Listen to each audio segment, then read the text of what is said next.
ও বাতাস আমায় তুমি নিয়ে যাও না, যেথায় ঘুমিয়ে আছে নূরে মদিনায়। ভালো লাগে? ভালো লাগে না? না গান ভালো লাগে? ও বাতাস আমায় তুমি নিয়ে যাও না, যেথায় শুয়ে আছে নূরে মদিনা। আমারি প্রাণে যে সুর বাজে, রাসূল ঘুমিয়ে আছে সেই আমেজে, আমাকে সেটাই তুমি নিয়ে যাও না, আমাকে সেটাই তুমি নিয়ে যাও না,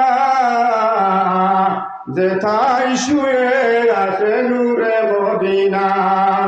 ও বাতাস আমায় তুমি নিয়ে যাও না, যেথায় শুয়ে আছে নূরে মদিনা।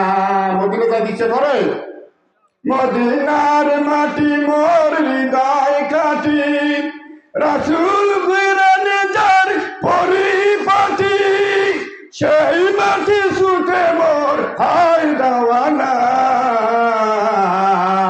যেথায় ঘুমিয়ে আছে নূরে মদিনা। ও বাতাস আমায় তুমি নিয়ে যাও না, যেথায় ঘুমিয়ে আছে নূরে মদিনা। আল্লাহ যদি সবাইকে মদিনায় না বলেন আমিন। আল্লাহ প্রত্যেককে কবুল করো। নবীর রওজা আমাকে যাওয়ার মতো তৌফিক দাও। নিয়ত বলে বরকত নাকি? নিয়ত বলে বরকত। আল্লাহ নবী বলেছেন জান্নাত যাবো আমার বান্দারা ও আমার নবীর উম্মতেরা। আল্লাহ বলছেন জান্নাত এমন একটা জায়গা, আমরা জান্নাতে যাব না? আমাদের লক্ষ্য উদ্দেশ্য কি? জান্নাত। দুনিয়া যাই করি না কেন আমাদের লক্ষ্য উদ্দেশ্য জান্নাত। জান্নাত এমন একটা জায়গা যে জায়গার ভিতরে 4টা নদী থাকবে। কি থাকবে? 4টা নদী থাকবে। একটা নদীর নাম হলো শাইহান, আর একটা নদীর নাম থাকবে জাইহান, আর একটা নদীর নাম থাকবে ফোরাত, আর একটা নদীর নাম থাকবে কি নীলনদ। 4টা নদী জান্নাতের ভিতরে থাকবে। আল্লাহ তাআলা আমাদের যদি জান্নাতে নেয়, জান্নাতে নেবে বলে তো আমরা আশা করি, কথা ঠিক কিনা? কিন্তু যারা সুদি ব্যবসা করি, ঘুষ খাই, এবং কপাল কি হবে? কপাল পোড়া হবে। কখনো ঘুষখোর সুদ করে জান্নাতে যাবে না। কোন ব্যক্তি যদি সুদি ব্যবসা করে থাকেন, আজকে থেকে তওবা করেন, আমি আর সুদি ব্যবসা করব না। এমন এক কোরআনুল কারীম আল্লাহ তাআলা নাযিল করেছেন, যে কোরআন হলো মানব জাতির জন্য হেদায়েতের বাণী। যে কোরআন দিয়ে মানুষ চলবেন, আপনি অভাবে থাকবেন না, কম খাবেন, তারপরে শান্তি পাবেন। কথা ঠিক কিনা? কোটি কোটি টাকার ভিতরে শান্তি নাই। আজ দেশের অবস্থা আপনারা ভালো জানেন, আলহামদুলিল্লাহ। আগের চেয়ে একটু ভালো হলেও ভালো হয়েছে নাকি? আগে ঈদ ঘুষ খাইতে অফিসে অফিসে যাইতে ঈদে ঘুষ দেওয়া লাগবে। এখন কিন্তু তত দেওয়া লাগে না। আমি আমার জীবনের বাস্তব কথা বলি। আমার মেয়ে গত বুধবার পিরিজপুর বিশ্ববিদ্যালয়ে ভর্তি করেছি, চান্স পেয়েছে, বলেন আলহামদুলিল্লাহ। গত পরশুদিন অনলাইনে টাকা সাবমিট করতে হয়, টাকা করছি, এরপর কিছু টাকা নিছি, জানি কোন জায়গা কি দিতে হয় জানি না। বিশ্ববিদ্যালয়ে ভর্তি তো আগে জানতাম কত জায়গায় টাকা লাগে। বিশ্ববিদ্যালয়ে গেছি, আলহামদুলিল্লাহ একটা টাকাও কেউ চায় না। চাই এটা ছাত্রদের অবদান। বলেন ছাত্রদের অবদান। দেশটাকে কোথায় নিয়ে গেছিল বলতে গেলে অনেকে খারাপ লাগে, যে এই ভাইরা ওই দল করছেন, এখন শোধরাইয়া যান। আমি বলি না সমাজের মানুষকে ভাই ভাই মারামারি করেন, এটা করবেন না। তারা ভুল করেছে, তারা সংশোধন হয়ে যাক। নাকি মারামারি করা যাবে? আপনার ভাই নাইলে ভাইগনা নাইলে চাচা, কারে মারবেন? তাদের শোধরাইতে দেন, ভাই ভালো হইয়া যা। দেশটার দিক খেয়াল কর, দেশটা শেষ করিস না। ব্যাংকে যাবেন, ব্যাংকে টাকা নাই, টাকা না টাকা আপনার পকেট খালি হয়ে গেছে। আছে কিনা?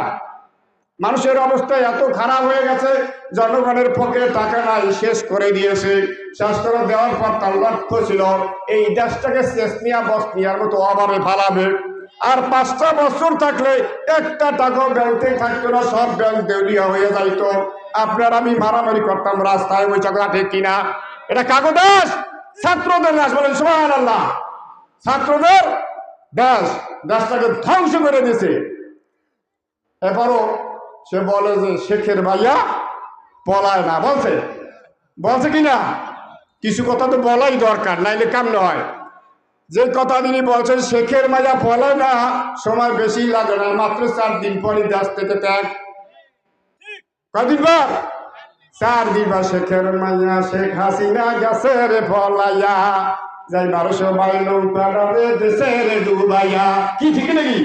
নিজে ডুবাইছে তার দল। তুমি দেশ না ত্যাগ করে বাংলাদেশে থাকতা, মাইর খাইতা, জীবন দিতা। সময় কত?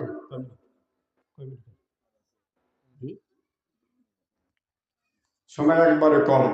গানটাকে শেষ করবো।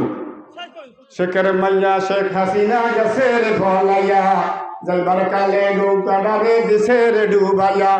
হাজার হাজার ছাত্রগুলা মারলি গুলি করিয়া, ওই টুঙ্গি ফার শয়তানি তুই গেছ রে ফলাইয়া, যাইবার কালে আওয়ামী লীগের দিলি রে ডুবাইয়া। সন্ত্রাসী আর চাঁদাবাজি লুটতরাজ করিয়া, কত মানুষ মারলা তুমি আইনা ঘরে নিয়া। ঠিক কিনা? কত আলম মারছো তুমি ফাঁসিতে ঝুলাইয়া, ওই গোপালগঞ্জের ডাইনি বুড়ি গেছ রে ফলাইয়া, যাইবার সময় দেশটারে তুমি গেলা ধ্বংস করিয়া।